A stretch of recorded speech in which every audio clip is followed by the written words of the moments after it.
So we will continue the same subject that we've been dealing with in the morning. ఉదయకాలము మనము ధ్యానిస్తున్న అంశాన్ని ఈ యొక్క సాయంత్రం సమయంలో కూడా కొనసాగింపుగా మనం చూద్దాం. We will look at a very important and a significant topic for every believer in Christ. చాలా ప్రాముఖ్యమైన అతి విశేషమైన క్రీస్తునందు విశ్వాసముంచిన విశ్వాసులందరికీ తెలియబడవలసిన ఒక అంశాన్ని ఇప్పుడు మనము ధ్యానించబోతున్నాం. Now it's called the canon of scripture. దేవుని లేఖన గ్రంథాల యొక్క పొందిక. The canon of scripture. దేవుని లేఖనాల యొక్క కూర్పు. On the WhatsApp group, you have received, I'm sure, an overview of the entire process as to how the Bible came to us. WhatsApp గ్రూప్లో మీ అందరికీ అది షేర్ చేయబడింది. దైవ గ్రంథం అంతా కూడా ఏ విధముగా అది సమకూర్చబడి పొందుపరచబడిందనే ఒక ఆలోచన సంబంధమైన మ్యాప్ మీకు పంచబడింది. So the infographic that you received, it shows 6 steps from the mind of God to our tables where we have our Bibles. అక్కడున్న చిత్రపటంలో మనము నిశితంగా పరిశీలిస్తే అక్కడున్న ఆ భాగాలు 6 రకాలుగా 6 మెట్లుగా మన యొద్ద ఉన్న బైబిల్ గ్రంథము పొందుపరచబడి ఉన్నది. So this infographic, it shows us the historical process by which the Bible came to us into our hands. మన ఎదుట ఉన్న ఆ చిత్రపటం ద్వారా చరిత్రాత్మకంగా జరిగిన అనేక సంభవాల ద్వారా మన చేతిలో ఉన్న ఈ దైవ గ్రంథము మనకు అందించబడి ఉన్నది. There are thoughts in the mind of God. దేవుని మనసులో ఆలోచనలు ఉన్నాయి. And he wants to communicate those thoughts to mankind.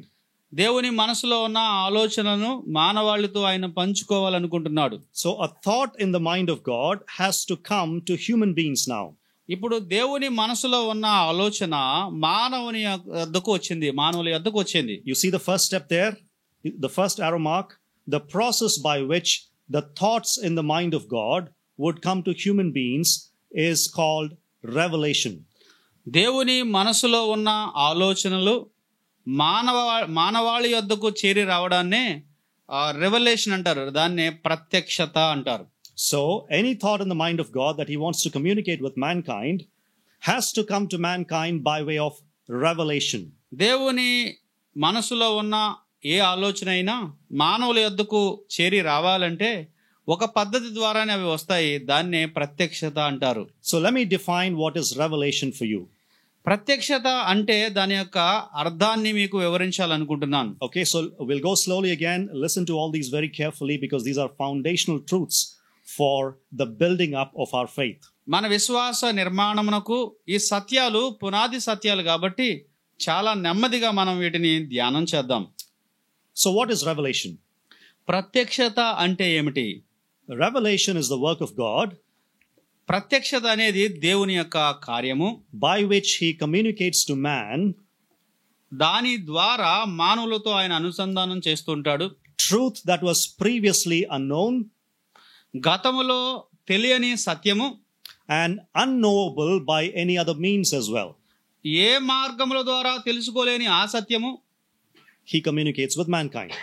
మానవులతో ఆయన పంచుకుంటాడు. Can you say that in one sentence in Telugu, please? ఒకే పదములో మనం పెడదాము. Just repeat once all the. Revelation is the act of God. ప్రత్యక్షత అనేది దేవుని యొక్క కార్యము, by which he communicates with mankind truth that was previously unknown and unknowable through any other means. గతములో తెలియబడని ఏ మార్గములో తెలుసుకోలేని సత్యాన్ని మానవులకు ఆయన అందించే పద్ధతినే ప్రత్యక్షత అంటారు. Now notice the definition here very carefully. ఈ వచ్చిన ఈ యొక్క భావాన్ని లేదంటే అర్థాన్ని ఒకసారి జాగ్రత్తగా పరిశీలించండి. If we have to know any truth about God, God must take the initiative. దేవుని గురించిన ఏ సత్యము తెలుసుకోవాలనుకున్నా దేవుడే ప్రప్రథమంగా దాన్ని మనకు తెలియచేయాలి. So it is God taking the initiative to communicate to mankind his thoughts. దేవుడే మొట్టమొదటి మెట్టు ఆయన ముందుకు వచ్చి మానవులతో ఆయన పంచుకుంటున్నాడు, ప్రత్యక్షపరుస్తున్నాడు. Now this thought was previously unknown to mankind. ఈ యొక్క ఆలోచన గతంలో మానవునికి తెలియదు. And it is also unknowable through any other means. ఏ మార్గంలో కూడా మానవుడు తెలుసుకునే అవకాశమే లేదు. Not through science.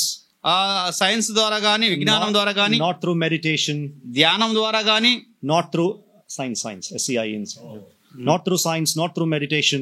విజ్ఞానము ద్వారా గాని ధ్యానము ద్వారా గాని It is God who needs to take the first step to reveal all these things to mankind.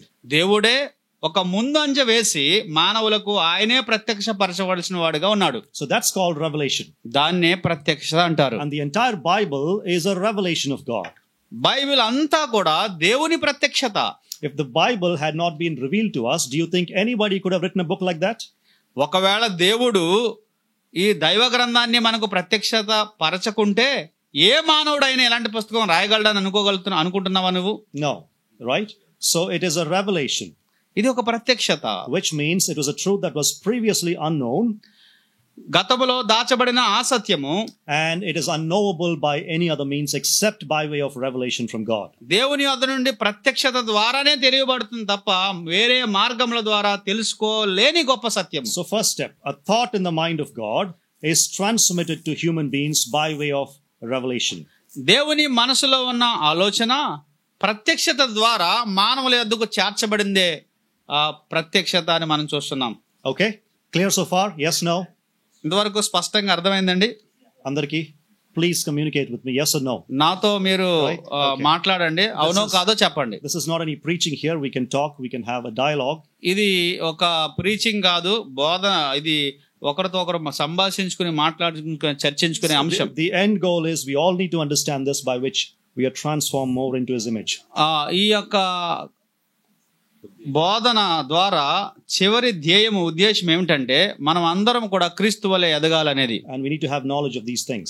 ఈ విషయాల పట్ల మనకు అవగాహన, జ్ఞానము కలిగి ఉండాలి. Okay, so there are thoughts in the mind of God. దేవుని మనసులో ఆలోచనలు ఉన్నాయి. And by way of revelation he has revealed them to mankind.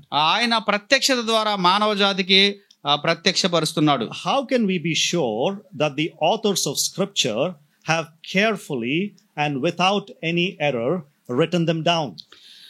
ఈ బైబిల్ గ్రంథాన్ని రాసిన లేఖికులందరూ, గ్రంథకర్తలందరూ తప్పు లేకుండా వారు కరెక్ట్ గానే రాశారు అన్న సంగతి మనకు ఎలా తెలుస్తుంది? How do we know that they wrote accurately whatever they received from God, from the mind of God through revelation? దేవుని మనసులో ఉన్న ఆ ఆలోచనలను ప్రత్యక్షత ద్వారా వారు పొందుకుని తప్పు లేకుండా మనకు రాశారన్న సంగతి మనకు ఎలా అర్థమవుతుంది? You see the second step there, the second arrow? అక్కడ రెండవ బాణము గుర్తుంది కదా, చూసారా? We know that they accurately wrote it down because of a process called inspiration. వాళ్ళు తప్పు లేకుండా, ఏ విధమైన దోషం లేకుండా స్పష్టంగా రాశారు అనడానికి అక్కడ ఒక పదం రాయబడింది, ప్రేరణ. It's called inspiration. దాన్ని దైవ ప్రేరణ అంటారు. Now, if you have to study the entire 6-step process here, it will take about 10 days in detail, but I'm going to do it in 1 hour, so you will have to pay attention. ఈ 6 steps మనం ధ్యానం చేయాలంటే 10 రోజులు పడుతుంది. అయితే 1 గంటలోనే దీన్ని సంక్షిప్తంగా మనం అర్థం చేసుకోవడానికి ప్రయత్నం చేద్దాం. Okay, so please pay attention. మీ యొక్క గమనాన్ని ఇక్కడ ఉంచాలని నేను కోరుతున్నాను. So first of all, there are thoughts in the mind of God. మొట్టమొదటిగా దేవుని మనసులో ఆలోచనలు. And how are they communicated to mankind? అవి మానవ జాతికి ఏ విధంగా అందించబడ్డాయి? What is the process called? దాని యొక్క పద్ధతిని ఏమంటారు? Revelation or pratyakshata. రెవల్యూషన్ లేదా ప్రత్యక్షత అంటారు. Okay, so the human authors have received some truth from God. మానవ లేఖికులు దేవుని వద్ద నుండి కొన్ని సత్యాలు పొందుకున్నారు. By way of revelation. ప్రత్యక్షత ద్వారా వారు పొందుకున్నారు. How do we know that they have accurately written them down for us? వారు తప్పు లేకుండా మన కొరకు స్పష్టంగా రాశారన్న సంగతి మనకు ఎలా తెలుసు? We know that they have done so by a process called inspiration. మనకు ఎలా తెలుసు అంటే వారు దైవ ప్రేరణ అనే పద్ధతి ద్వారా రాశారు కాబట్టి వారు తప్పు లేకుండా రాశారని మనకు తెలుసు. Let me define what inspiration is for you in very simple terms. ఈ దైవ ప్రేరణ అనే దాని యొక్క డెఫినేషన్ ఇప్పుడు మనం ఒకసారి ఆలోచిద్దాం. Inspiration is the process by which inspiration, you complete the sentence. Okay, God superintended the human authors in such a way that using their own personalities, they wrote down exactly what God had communicated to them. దేవుడు మానవులను ఆయన నియంత్రణలోనికి తీసుకుని దేవుడు ఏదైతే వారికి ప్రేరేపించాడో అది మాత్రమే రాయడానికి వారిని వాడుకున్నాడు. మానవులను ఆయన ఆయుధాలుగా, సాధనాలుగా వాడుకున్నాడు. In the process, their own personalities are also seen in the writings. కొన్ని సందర్భాల్లో వారి యొక్క స్వభావాలు లేదంటే వారి యొక్క వ్యక్తిత్వాలు కూడా కొన్ని సందర్భాల్లో కనబడతాయి. In every book, you see the personality of the author. లేఖికుని యొక్క స్వభావము వ్యక్తిత్వము కొన్ని సందర్భాల్లో వారు రాసిన పుస్తకాల్లో అవగాహన అవుతుంటాయి. Which means it's not a dictation from God. అంటే నేరుగా దేవుడు చెప్పింది చెప్పినట్టు రాయించడం కాదు. But God controlled the entire process in such a way, దేవుడు ఆయా పద్ధతిని అంతటిని ఆయన నియంత్రణలో ఉంచుకుని, so that when the human author wrote down the words that he wanted to write, it's actually the very word of God itself. దేవుడు రాయాలనుకున్న లేదా రాయించాలనుకున్న ఆ పదజాలం అంతా వారి చేత ఆయన రాయించాడు కాబట్టి అది దేవుని వాక్యము. Okay, so the human authors, using their own personalities, మానవ లేఖికులు వారి యొక్క వ్యక్తిత్వాలను ఉపయోగిస్తూ, they composed without error, inerrant. We'll talk about that later. They composed without error in the original manuscripts. ప్రారంభముగా రాయబడిన ఆ ప్రారంభ గ్రంథాల్లో ఏ విధమైన తప్పు లేకుండా దేవుడు మానవ లేఖికుల ద్వారా ఆయన నియంత్రణలో ఉంచుకుని దైవ గ్రంథాన్ని వ్రాయించాడు. Okay, పర్యవేక్షణ. Okay, so this process is called inspiration. ఈ పద్ధతిని ఇన్స్పిరేషన్ అంటారు లేదంటే దైవ ప్రేరణ అంటారు. And the original writings, the Old Testament is in Hebrew and the New Testament is in Greek. ప్రారంభ గ్రంథాలు అంటే పాత నిబంధన గ్రంథం అంతా హెబ్రీ భాషలో రాయబడింది, క్రొత్త నిబంధన గ్రంథము గ్రీకు భాషలో రాయబడింది. Okay, clear so far? So a thought in the mind of God, ఇంతవరకు స్పష్టంగా ఉంది కదండి. దేవుని మనసులో ఉన్న ఆలోచన has been communicated to mankind by a process called revelation. మానవ జాతికి ప్రత్యక్షత అనే పద్ధతి ద్వారా దేవుడు ప్రచురపరిచాడు. And the human authors of scripture, మానవులైన లేఖికులు దైవ గ్రంథాన్ని రాశారు. as they wrote down, they were controlled by the Spirit of God. And whatever they wrote down is exactly what God wanted to give to mankind. వారు రాస్తున్న సందర్భంలో పరిశుద్ధాత్మ చేత నియంత్రించబడిన వారై దేవుడు మానవ జాతికి ఏమి రాసి ఇవ్వాలనుకున్నారో అది మాత్రమే వారు రాసినట్లుగా మనం చూడగలం. So the end product is the very word of God. చివరిగా మిగిలిన ఆ ఫలితార్థం దైవ గ్రంథం, దేవుని వాక్కు. Now let me ask you a question. ఒక ప్రశ్న మిమ్మల్ని అడగాలనుకుంటున్నాను. Think about it before you answer. మీరు ఈ ప్రశ్నకు జవాబు చెప్పక ముందు ఆలోచించి చెప్పాలి. Can God lie? Can God lie? దేవుడు అబద్ధం చెప్పగలడా? No, right? So can God go wrong in anything? దేవుడు ఏమైనా తప్పు చేయగలడా? Can God be in error about anything? దేవుడు దేని గురించైనా తప్పు చేయగలడా? సేమ్ తప్పు చేయగలడా? No. So when a God who cannot lie, who is always right, transmits his ideas by way of revelation to mankind, తప్పు చేయలేని లేదంటే అబద్ధం ఆడని దేవుడు తన ఆలోచనలను ప్రత్యక్షత ద్వారా మానవులకు ప్రచురపరిచినప్పుడు, and by way of inspiration, these people have accurately written down the scripture. ఈ ప్రజలు ఆ పరిశుద్ధాత్మ ప్రేరణ ద్వారా స్పష్టంగా తప్పు లేకుండా లేఖనాలు రాశారు. What does that mean? దాని అర్థం ఏంటి? There is no error in the original manuscripts of scripture. దేవుని మూల గ్రంథాల్లో లోపాలు గాని తప్పులు గాని లేకుండా దేవుడే రాయించాడు. Okay, now here please. ఇప్పుడు జాగ్రత్తగా వినండి. Revelation plus inspiration equals inerrancy. ప్రత్యక్షత దైవ ప్రేరణ, ప్రత్యక్షత ప్లస్ దైవ ప్రేరణ కలిపితే తప్పు లేని దైవ గ్రంథం. Okay, inerrancy. లోపము లేని దైవ వాక్కు. Error means it's okay. పొరపాటు లేని లేఖనం. Okay, so because it came through revelation, ఇది ప్రత్యక్షత ద్వారా వచ్చింది కాబట్టి, and because it was written by a process called inspiration, దైవ ప్రేరణ అనే పద్ధతి ద్వారా రాయబడింది కాబట్టి, the final product is a product without error. అంతిమ ఫలితార్థము లోపము లేని గ్రంథము లేదంటే దేవుని వాక్కు. So are there errors in the Bible? బైబిల్లో ఏమైనా తప్పులు ఉన్నాయి అంటారా? No chance, exactly. No chance. Why? అవకాశమే లేదు. Because God communicated the truth to mankind. ఎందుకంటే దేవుడే సత్యాన్ని మానవులతో ప్రచురపరిచాడు, తెలియచేశాడు. And if you and I believe that there are some errors in the Bible, we are saying that the very character of God is wrong. ఒకవేళ నీవు నేను దైవ గ్రంథంలో తప్పులు ఉన్నాయని నమ్మినట్లయితే దేవుని యొక్క గుణ లక్షణాలని మనము ప్రశ్నిస్తున్నట్టు, లేదంటే తిరస్కరిస్తున్నట్టు. Okay, so 3 steps. అర్థమైందా? ఫస్ట్ 3 circles చూడండి. 3 అక్కడ వృత్తాలు ఉన్నాయి. ఆ 3 వృత్తాలు మీకు అర్థమయ్యాయా? అర్థమైందా? Yes, no?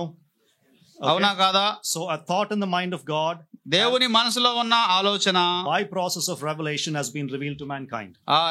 ప్రత్యక్షత అనే పద్ధతి ద్వారా మానవ జాతికి ప్రచురపరచబడింది. And the human authors of scripture were controlled by the Holy Spirit, and they wrote down accurately what God revealed to them, and this process is called inspiration. మానవ లేఖికులు, దైవ గ్రంథాన్ని రాసిన మానవ లేఖికులు పరిశుద్ధాత్మ ప్రేరణ అనే పద్ధతి ద్వారా వారికి అందించబడిన ఆ సత్యాలని లోపము లేకుండా రాసి ముద్రించారు. Okay, so what languages did they write them in? వారు ఏ భాషలో రాశారు? Hebrew and Greek. Okay, Hebrew భాషలో, గ్రీక్ భాషలో రాశారు. Now in the nation of Israel, ఇశ్రాయేలు దేశంలో it's not just these 66 books that were in circulation, 66 గ్రంథాలు మాత్రమే ప్రచురణలో లేవు, but there were other books that were also in circulation written by the people of Israel. ఇశ్రాయేలీల్లో కొంతమంది ప్రజల ద్వారా రాయబడిన ఇతర గ్రంథాలు కూడా వీటితో పాటు ప్రచురణలో ఉన్నాయి అక్కడ. Okay, so how do we know that only these 66 books form part of the Bible? మరి ఈ 66 గ్రంథాలు మాత్రమే దైవ గ్రంథానికి సంబంధించిన గ్రంథాలు అని మనకి ఎలా తెలుసు? How do we know that it's not 65 or 57? ఇది 65 కాదు, 57 కాదు అని మనకి ఎలా తెలుసు? We know it by a process called canonization. మనము ఎలా తెలుసుకున్నామంటే క్యాననైజేషన్ అనే ఒక పద్ధతి ఉన్నది. ఆ పద్ధతి ద్వారా ఈ 66 గ్రంథాలు మాత్రమే దైవ గ్రంథాలని నిర్ధారించారు. So we are looking at the historical process by which the thoughts from the mind of God are actually being transferred to the books that we have in our hands. మన చేతిలో ఉన్న ఈ గ్రంథాలకు దేవుని మనసులో ఉన్న ఆలోచనలు ఇక్కడ పొందుపరచబడ్డాయని మనకు ఈ క్యాననైజేషన్ ద్వారా అర్థమవుతుంది. It's a historical process. That's what we are looking at. ఇది చరిత్రాత్మకమైన ఒక పద్ధతి.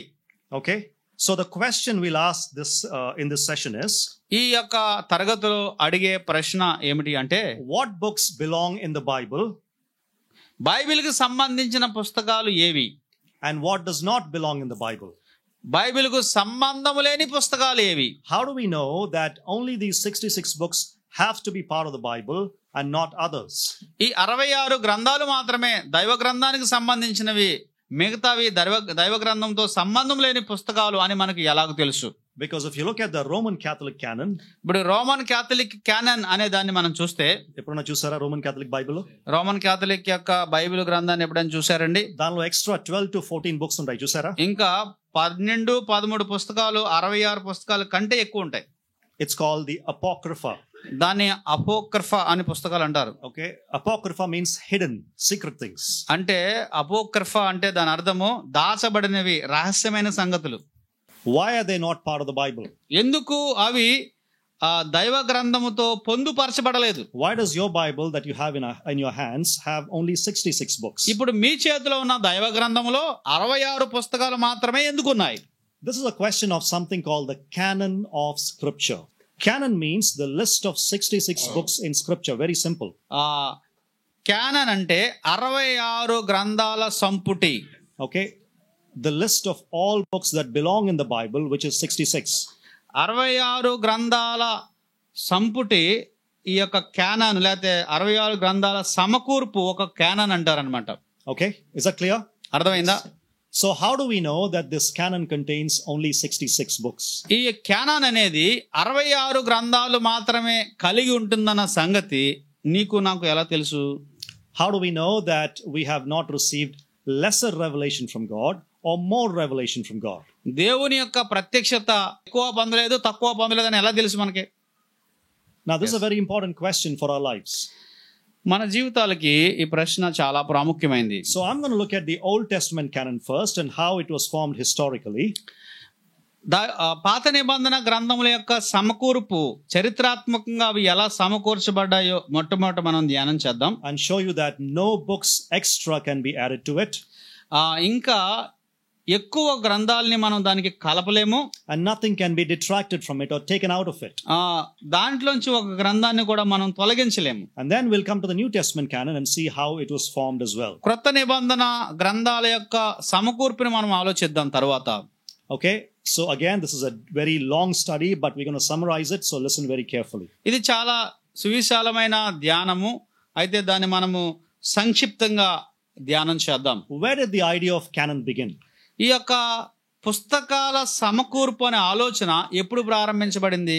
How do we know that the nation of Israel had to collect these books together as the word of God?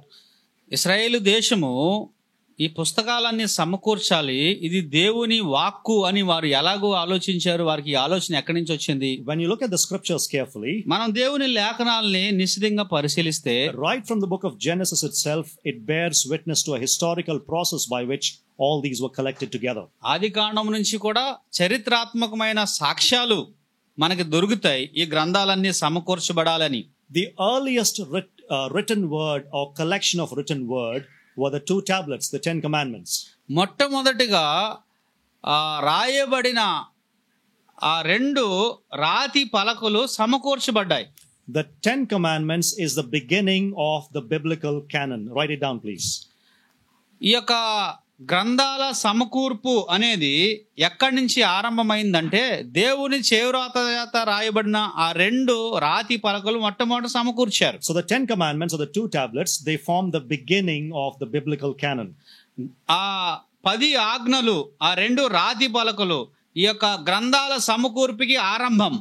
Okay, turn with me to Exodus chapter 31 and verse 18. 18వ వచనం చదవండి దొరికినోళ్ళు. మరియు ఆయన సీనాయి కొండ మీద మోషేతో మాట్లాడుట చాలించిన తరువాత ఆయన తన శాసనములు గల 2 పలకలను అనగా దేవుని వ్రేలితో రాయబడిన రాతి పలకలను అతనికి ఇచ్చాడు. Okay, written with the very finger of God. దేవుని వ్రేలితో రాయబడిన రాతి పలకలు అతనికి ఇచ్చాను. ఎవరికి ఇచ్చాను? To Moses. మోషేకి ఇచ్చాడు. Right, now look at Exodus 32 and verse 16. 16వ వచనం చూడండి, 32:16. ఆ పలకలు దేవుడు చేసినవి, ఆ పలకల మీద చెక్కబడిన వ్రాత దేవుని చేవ్రాత. Okay, పలకల మీద చెక్కబడిన రాత దేవుని చేవ్రాత. Writing was the very writing of God. రాయబడిన చేవ్రాత దేవుని వ్రేలుతో రాయబడిన దేవుని చేవ్రాత. So this is the beginning of the canon. Moses is taking from God himself what was written by God. మోషే దేవుని చేతిలోంచి రాయబడిన ఆ యొక్క పలకలను తీసుకున్నాడు. Now what happened to these 10 commandments, or the 2 tablets? ఈ యొక్క 10 ఆజ్ఞలు గల ఈ 2 రాతి పలకలకు ఏమి సంభవించింది? Look at Deuteronomy chapter 10 and verse 5. ద్వితీయోపదేశకాండం 10వ అధ్యాయం 5వ వచనం చదువుదాం. ద్వితీయోపదేశకాండం 10వ అధ్యాయం 5వ వచనం. నేను చేసిన మందసములో ఆ పలకలను ఉంచి తిని. Okay, so these 10 commandments or the tablets were placed in the ark of the covenant. ఈ రాతి పలకలు ఆ యొక్క 10 ఆజ్ఞలు కలిగిన రాతి పలకలు మందసంలో పెట్టబడ్డాయి. Okay, so they constitute the terms of the covenant between God and Israel. ఇశ్రాయేలీయులకు దేవునికి మధ్య ఉన్న నిబంధనకు సూచనగా అవి ఉన్నాయి. And this collection is absolutely authoritative for the entire history of Israel. ఇశ్రాయేలీయుల యొక్క చరిత్రలో ఈ 2 సమకూర్చబడ్డాయి అన్నది అధికారపూర్వకమైన ప్రకటన. The two tablets, the 10 commandments, it is very significant for the entire history of Israel. Israel చరిత్ర అంతట్లో కూడా దేవుని చేవ్రాత చేత రాయబడిన రాతి పలకలు సాక్ష్యంగా ఉన్నాయి. Now Moses started writing more writings. మోషే ఆ రాతి పలకల తర్వాత అనేక వ్రాతలు ఆయన రాయడం ప్రారంభించారు. But they were taken and deposited beside the ark of the covenant. అవి కూడా ఈ యొక్క మందసము పక్కన ఉంచబడ్డాయి. Look at Deuteronomy 31. ద్వితీయోపదేశకాండం 31వ అధ్యాయం చూడండి. Verses 24 through 26. ద్వితీయోపదేశకాండం 31వ అధ్యాయము 24 నుంచి 26 వరకు ఉన్న మాట మనం చూద్దాం. ఈ ధర్మశాస్త్ర వాక్యములు మోషే గ్రంథమందు శాంతముగా రాయట ముగించిన తరువాత మోషే యెహోవా నిబంధన మందసమును మోయు లేవీలను చూచి ఆజ్ఞాపించినది ఏమనగా, మీరు ఈ ధర్మశాస్త్ర గ్రంథమును తీసుకుని మీ దేవుడని యెహోవా నిబంధన మందసపు పక్కన ఉంచుడి. Okay. So what was written by God was put in the Ark of the Covenant. దేవుని చేత రాయబడిన ఆ రెండు రాతి పలకలు ఆ మందసములో ఉంచబడ్డాయి. And Moses' writings, which is also the word of God, the first 5 books, they were placed beside the Ark of the Covenant. మోషే మొట్టమొదటి 5 పుస్తకాలు రాశారు. అవి కూడా దేవుని వాక్యే ఆ మందసము పక్కన ఉంచబడ్డాయి. And then Moses died. తర్వాత మోషే చనిపోయాడు. Who came next? తర్వాత వచ్చిన వారు ఎవరు? Joshua. యెహోషువ. Look at Joshua chapter 24 and verse 26. యెహోషువ గ్రంథము 24వ అధ్యాయము 26వ వచనం చూడండి. 24, 26. దేవుని ధర్మశాస్త్ర గ్రంథములో ఆ వాక్యములను రాయించి పెద్ద రాతిని తెప్పించి యెహోవా పరిశుద్ధ స్థలములో నున్న సింధూర వృక్షము క్రింద దాన్ని నిలవబెట్టి. Okay, Joshua wrote these words in the book of the law of God, 24:26. దేవుని గ్రంథములో ఈ వాక్కులు యెహోషువ రాశాడు. Okay, now this is a very interesting step in progressive revelation. ఒకదాని తర్వాత ఒకటి దేవుడిచ్చే ప్రత్యక్షత అనేది చాలా ఆసక్తికరమైనది. Now this is a very important step that Joshua is writing down God's revelation. దేవుని యొక్క ప్రత్యక్షత మోషే తర్వాత యెహోషువ రాయడం అనేది చాలా ఆసక్తికరమైన అంశం కదా. Why is it important? ఎందుకు ప్రాముఖ్యమైనది? Go back to Deuteronomy 4:2. ద్వితీయోపదేశకాండం 4వ అధ్యాయం 2వ వచనానికి రండి. And see what God says through Moses there. అక్కడ మోషే ద్వారా దేవుడు చెప్పిన మాటలు మనం చూస్తాం. You shall not add to the word which I command you, nor take anything out of it. చూడండి, మీ దేవుడని యెహోవా ఇచ్చిన ఆజ్ఞలను మీకు ఆజ్ఞాపించుచున్నాను. వాటిని గైకొనుట యందు నేను మీకు ఆజ్ఞాపించిన మాటలతో దేనిని కలపకూడదు, దానిలో నుండి దేనిని తీసివేయకూడదు. Okay. Now Moses said that don't add anything to the word of God, don't subtract anything from it. యెహోషువ కంటే ముందున్న మోషే ఏం చెప్పాడంటే మీరు ఏమీ దీనికి కలపకూడదు, దీని నుంచి ఏమీ తీసేయకూడదు అని చెప్పాడు. Now Joshua is a man of God. కానీ యెహోషువ కూడా దైవజనుడు. He fears God. దేవునికి భయపడువాడు. So for Joshua to add his own writings to the collection of Moses' writings, he must have been convinced what his writing is also God's word. ఇప్పుడు మోషే రాతలకు యెహోషువ రాసే రాతలు కలపడానికి గల కారణం ఏంటంటే అతడు ఖచ్చితంగా అతను కూడా రాసే సంగతులు దేవుని వాక్ అనే ఒప్పింపు అతడు కలిగి ఉండవలసిన వాడుగా ఉన్నాడు. అర్థమైంది కదా? Otherwise, a man as integrous as Joshua, as God-fearing as Joshua, will not have collected in the writings of God's word his own writings. దైవభయం కలిగిన యెహోషువ, దేవుని యందు యథార్థత కలిగిన యెహోషువ, అతడు తన యొక్క రాతలు దేవుని రాతలకు కలిపి ఉండేవాడు కాదు, దైవవాక్కు కాకపోతే. Okay, so you have the first 5 books of Moses and then you have Joshua also. మోషే రాసిన 5 గ్రంథాలకు యెహోషువ రాసిన కొన్ని దేవుని వాక్కులు జత చేయబడ్డాయి. Now Israel is in the promised land. ఇశ్రాయేలీయులు వాగ్దాన భూమిలోనికి వచ్చేసారు. And history went on and on and on. చరిత్ర జరుగుతూ వెళ్ళిపోతుంది. And there were others that God raised up in the nation of Israel who were called the prophets. ఇశ్రాయేలు దేశంలో దేవుడు కొంతమంది ప్రజలను లేపారు. వారి పేరేంటంటే ప్రవక్తలు. And they wrote additional words and those words were added to this canon. వారు మరికొన్ని రాతలు రాశారు. ఈ ముందుగా సమకూర్చబడిన ఆ సంపుటాలకు లేదా ఆ గ్రంథాలకు ఇవి కూడా జత చేయబడ్డాయి. Look at 1 Samuel chapter 10. మొదటి సామ్యుయేలు గ్రంథము 10వ అధ్యాయము verse 25. 25వ వచనం మనం చదువుకుందాం. తరువాత సమూయేలు రాజ్యపాలన పద్ధతిని జనులకు వినిపించి ఒక గ్రంథమందు రాసి యెహోవా సన్నిధిని దాని నుంచెను. అంతటా సమూయేలు. Thank you. Who wrote that? ఇది ఎవరు రాశారు? Samuel. And that was రాశాడు. added to the book of the law. ధర్మశాస్త్ర గ్రంథానికి ఆయన కలిపినట్టుగా మనం చూస్తున్నాం. Or it was laid up before the Lord. It's the same thing. లేకపోతే ఆ దేవుని ఎదుట అవి పెట్టబడ్డాయి అంటే ఆ రెండు ఒకటే. We'll move forward in history. మనము చరిత్రలో ఇంకా కొంచెం ఎదురుకు వెళ్దాం. Look at 1 Chronicles 29:29. దినవృత్తాంతాలు 29 మనం చదువుకుందాం. మొదటి దినవృత్తాంతాల గ్రంథము 29 మనం చదువుదాం. రాజైన దావీదునకు జరిగిన వాటన్నిటిని గుర్చియు అతని రాచరిక మంతటిని గుర్చియు పరాక్రమమును గుర్చియు అతనికి ఇశ్రాయేలుకును దేశముల రాజ్యములన్నిటికి వచ్చిన కాలములను గురించి దీర్ఘదర్శి సమూయేలు మాటలను బట్టి, ప్రవక్తయగు నాతాను మాటలను బట్టి, దీర్ఘదర్శి గాదు మాటలను బట్టి రాయబడి ఉన్నది. Okay, so they were all written down as well. వీళ్ళందరూ కూడా రాశారు. Okay, and this was later on added to the collection of the texts. ముందు రాయబడిన ఆ గ్రంథాలకు తర్వాత ఇవి కూడా కలపబడ్డాయి. Look at 2 Chronicles 20 and verse 34. దినవృత్తాంతాలు 2వ గ్రంథము 20 and verse 34. 20వ అధ్యాయము 34వ వచనం చదువుదాం. 20:34. యెహోషాపాతు చేసిన కార్యములన్నిటిని గురించి హనానీ కుమారుడైన యెహూ రచించిన గ్రంథమందు రాయబడి ఉన్నది. So Jehu, the son of Hanani, is also called a prophet in the Bible, by the way. Hanani కుమారుడైన యెహూ కూడా ఒక దేవుని ప్రవక్తగా పిలువబడ్డాడు. Okay, so he has written them from first to last. మొదటి నుంచి చివరి వరకు అతడు రాశాడు. Now go further and look at 2 Chronicles 26 26వ అధ్యాయానికి వెళ్దాం. and verse 22. 22వ వచనానికి మనం వద్దాం. ఉజ్జియా చేసిన ఇతర కార్యములను గురించి ఆమోజు కుమారుడు ప్రవక్త అయిన యెషయా వ్రాసెను. Okay, so this was also added to the collection. ఇది కూడా ముందు రాయబడిన ఆ గ్రంథాలకు చేర్చబడింది. So in this way, the writings of God, inspired writings, were added to the collection that was already given to them.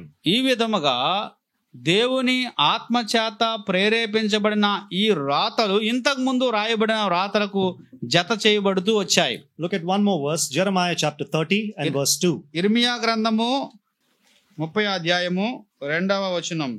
నేను నీతో చెప్పిన మాటలన్నిటినీ ఒక పుస్తకములో రాయించి ఉంచుకొనుము. Okay, write in a book all the words that I've spoken to you. నేను నీతో చెప్పిన మాటలన్నిటినీ ఒక పుస్తకములో రాసి ఉంచుకొనుము. So what did Jeremiah do? ఇర్మియా ఏం చేశాడు? He obeyed God. దేవునికి విధేయత And చూపించాడు. we have that in the book of Jeremiah. అందుకే ఇర్మియా గ్రంథం అనుకున్నది. So then the nation of Israel went into exile. ఇశ్రాయేలు దేశము చెరలోనికి వెళ్ళిపోయారు. They came back. వాళ్ళు తిరిగి వచ్చారు. Then came the post-exilic prophets. వాళ్ళు తిరిగి వచ్చిన తర్వాత కొంతమంది ప్రవక్తలు ఉన్నారు అప్పుడు కూడా. Who are the post-exilic prophets? చెరలోంచి వచ్చిన తర్వాత ఉన్న ప్రవక్తలు ఎవరు? Haggai, Zechariah and Malachi. హగ్గయి, జకరియా, మలాకి అనే ముగ్గురు. So Haggai most probably wrote around 520 BC. 520 BCలో క్రీస్తు పూర్వం ఆయన రాసి ఉన్నాడు Haggai. హగ్గయి గారు. Zechariah wrote around 520 to 518 BC. 520 నుంచి 518 వరకు Zechariah and రాశారు. జకరియా రాశారు. The last prophet Malachi wrote at around 435 BC. క్రీస్తు పూర్వము 435లో మలాకి చివరి ప్రవక్త రాసినట్టుగా మనం చూస్తాం. So when Malachi was written, that was the end of the canon. మలాకి రాసిన తర్వాత ఈ గ్రంథము యొక్క సంపూర్ణత ముగించబడింది. అది సమకూర్పు కూడా ముగించబడింది. There were no further books to be added to the collection.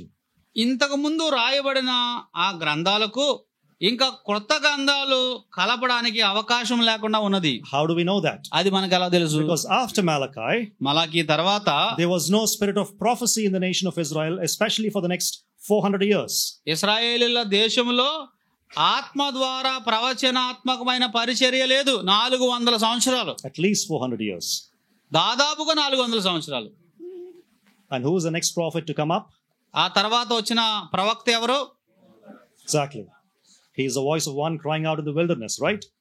అరణ్యములో స్వరము, దైవ స్వరము, బాప్తిసమిచ్చు యోహాను. So in this period of 400 years, which we call as the intertestamental period, చూడండి, దాదాపుగా ఈ 400 సంవత్సరాలు రెండు నిబంధనల మధ్య ఉన్న కాలము. there are several books that were written by the nation of Israel. Israel దేశంలో ఉన్న ప్రజల ద్వారా అనేక పుస్తకాలు రాయబడ్డాయి. For example, Maccabees was written by them. మకబీస్ అనే పుస్తకము అక్కడ రాయబడిన గ్రంథము.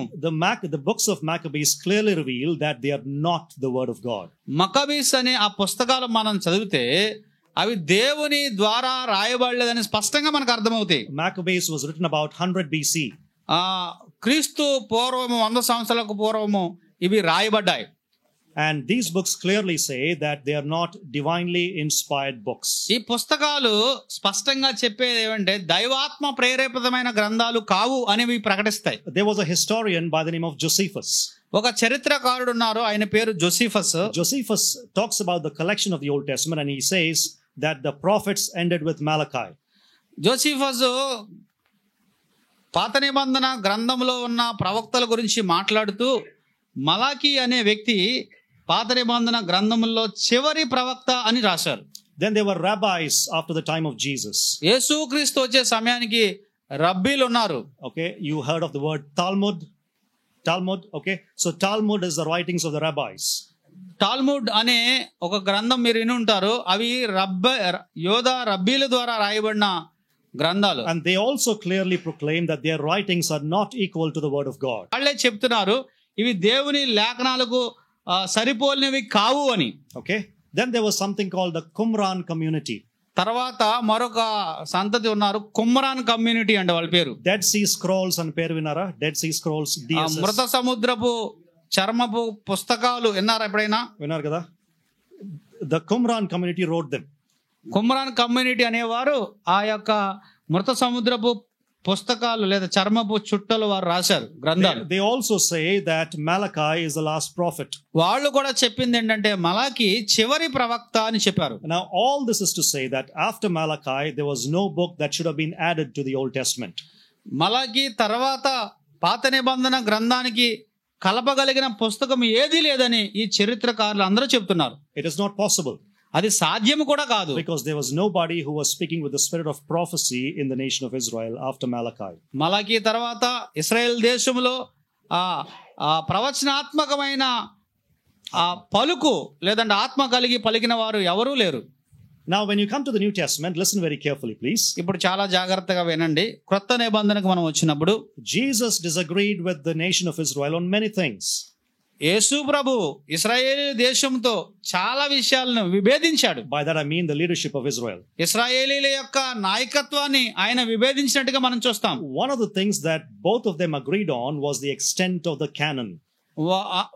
ఒక్క విషయంలో ఇశ్రాయేలు దేశము ప్రభువైన యేసుక్రీస్తు వారు ఏకీభవించింది ఏంటంటే గ్రంథముల సమకూర్పు.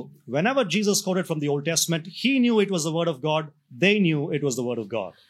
ఎప్పుడైతే యేసుక్రీస్తు పాత నిబంధన గ్రంథములోంచి ఒక వచనాన్ని తీసి బోధించాడో అది ఆయనకు తెలుసు, అక్కడున్న ప్రజలకు తెలుసు అది దేవుని వాక్కు అని. Do you ever see in the Gospels where the people of Israel said, no, you're not quoting the word of God. That's not in the word. No, you don't find that anywhere. యేసు ప్రభు పాత నిబంధన వాక్యాలను ఎత్తి చెప్పినప్పుడు అక్కడున్న ప్రజలు ఎవరు కూడా నువ్వు చెప్పేది దేవుని వాక్యంలోది కాదు అని ఆయన్ని విభేదించలేదు. Okay. Then the New Testament writers later on, ఆ తర్వాత నూతన నిబంధన గ్రంథకర్తలు they quote the Old Testament about 295 times. 295 సార్లు పాత నిబంధన వాక్యాలను ఎత్తి రాశారు. But not once they quote anything on a par with the Old Testament texts. పాత నిబంధన ఆ యొక్క సమకూర్పులో ఉన్న గ్రంథాలకు బయట నుంచి దేన్ని కూడా వారు ఎత్తి రాయలేదు. Okay.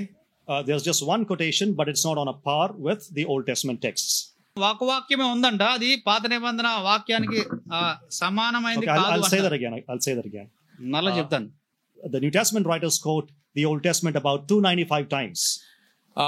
కృత నిబంధన గ్రంథకర్తలు పాత నిబంధనలో వాక్యాల్ని 295 సార్లు పాత నిబంధనలో వాక్యాలను ఎత్తి రాశారు. Okay, not one of them is from outside the canon.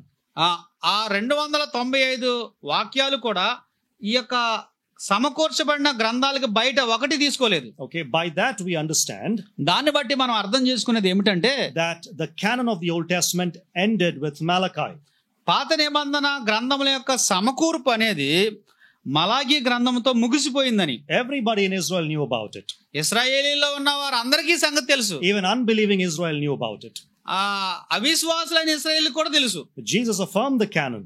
యేసుక్రీస్తు ఈ యొక్క గ్రంథాల సమకూర్పుని ఆయన సమర్థించాడు. The New Testament writers affirmed the Old Testament canon. కొత్త నిబంధన గ్రంథకర్తలు కూడా పాత నిబంధన గ్రంథముల యొక్క సమకూర్పుని వారు సమర్థించారు. Now what about this books called Apocrypha that you find in the Roman Catholic books?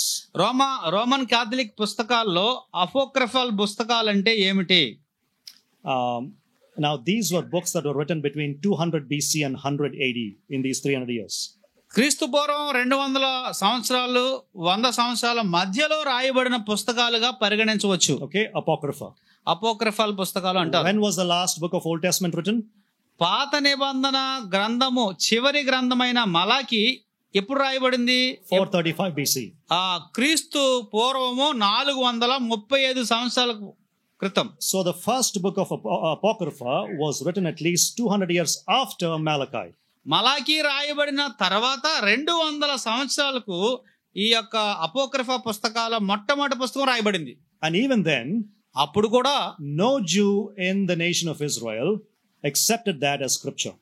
ఇశ్రాయేలీల్లో పుట్టిన ఏ యూదుడు కూడా ఈ అపోక్రిఫా పుస్తకాలను లేఖనాలుగా పరిగణించలేదు. Do you ever see Jesus quoting from Apocrypha? మీరు ఎప్పుడైనా అపోక్రిఫా పుస్తకాల నుంచి ప్రభువైన యేసుక్రీస్తు వారు ఒక వాక్యాన్ని ఎత్తి చెప్పడం చూసారా? Do you see Paul quoting from Apocrypha? పౌలు గాని అపోక్రిఫా పుస్తకాల్లోంచి ఒకటైనా ఎత్తి చెప్పడం మీరు చూసారా? So why is it part of the Roman Catholic canon? మరి రోమన్ కాథలిక్ వారి యొక్క గ్రంథాల్లో ఈ గ్రంథాలు ఎందుకు చేర్చబడ్డాయి? భాగంగా ఎందుకు ఉన్నాయి? That's a long story, but I'll just give you one sentence of history. ఇది ఒక పెద్ద చరిత్ర, కానీ ఒక వాక్యంలో చెప్తాను. Okay, in the year 1546. 1546లో 1546 AD. క్రీస్తు శకం 1546. 1546లో there was a council by the Roman Catholics. It was called the Council of Trent. Trent. Trent, council of Trent, ఒక సభను వారు ఏర్పరచుకున్నారు. దాని పేరు Trent. Okay, in that council they recognized the books of Apocrypha as scripture.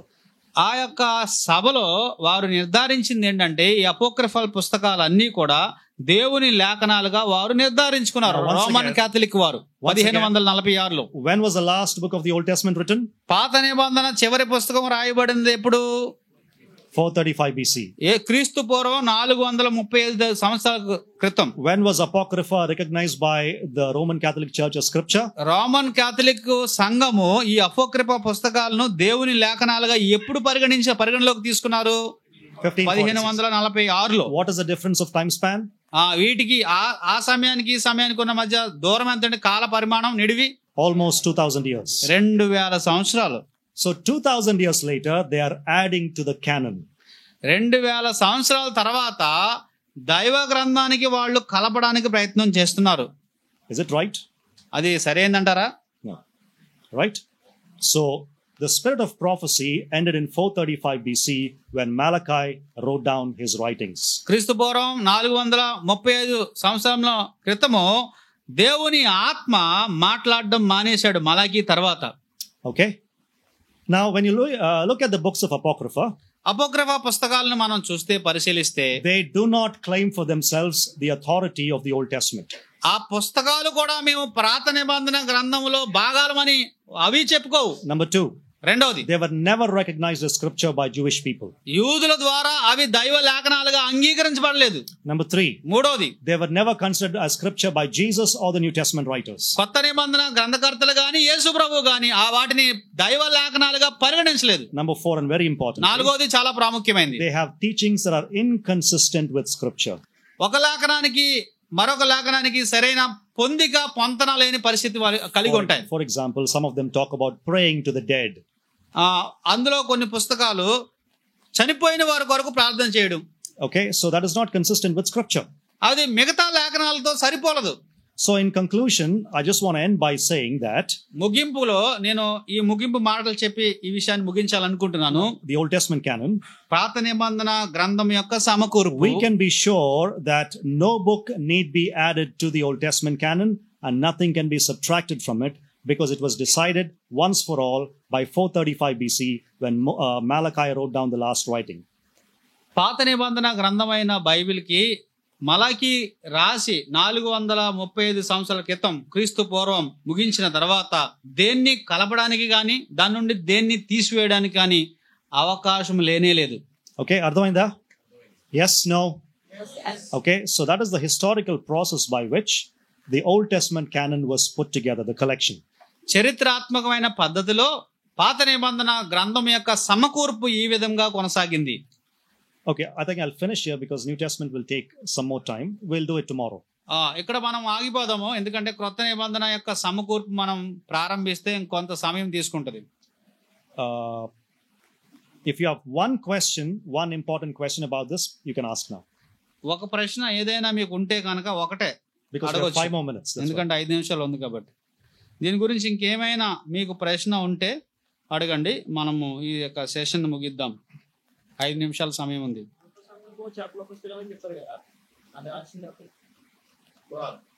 Qumran, Qumran, Qumran, Qumran. Qumran అనే తెగ It's a sect. Yeah, it's a sect. It's like Pharisees, Sadducees, a sect like that. అది వదిలేసేయండి, పర్లేదు. అది వదిలేయండి, అది అవసరం లేదండి. అదే దాని మీద మళ్ళీ అనవసరం క్వశ్చన్స్ వస్తాయి. ఒక్క పండే తినొద్దు అన్నాడు ఆయన. యూదా రాసిన పత్రిక చదవండి, మీకు అర్థమవుతుంది.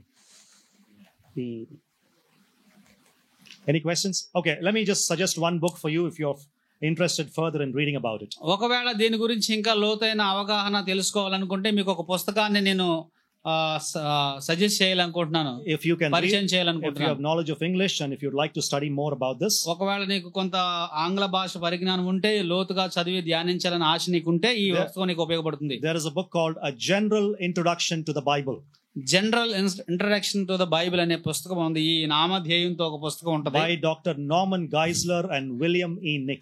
Norman Geisler, Norman Geisler, Norman Geisler, Norman Geisler. ఆయన గ్రంథకర్త. Okay, Norman Geisler and William Nix. William Nix, William, William Nix, Nix. A General Introduction to the Bible. A General Introduction to the Bible. A general introduction to the Bible అనే పుస్తకము చాలా మంచి book, చాలా పెద్దది. It may be about 3,000 rupees, but it's worth the investment. 3,000 రూపాయలు ఖరీదు ఉంటుంది, కానీ కొనదగ్గ పుస్తకము, చదవదగ్గ పుస్తకము. Okay, A General Introduction to the Bible. All right, thank you for your patience. I know it was a tough session, but we need to understand these truths. May the Lord bless you.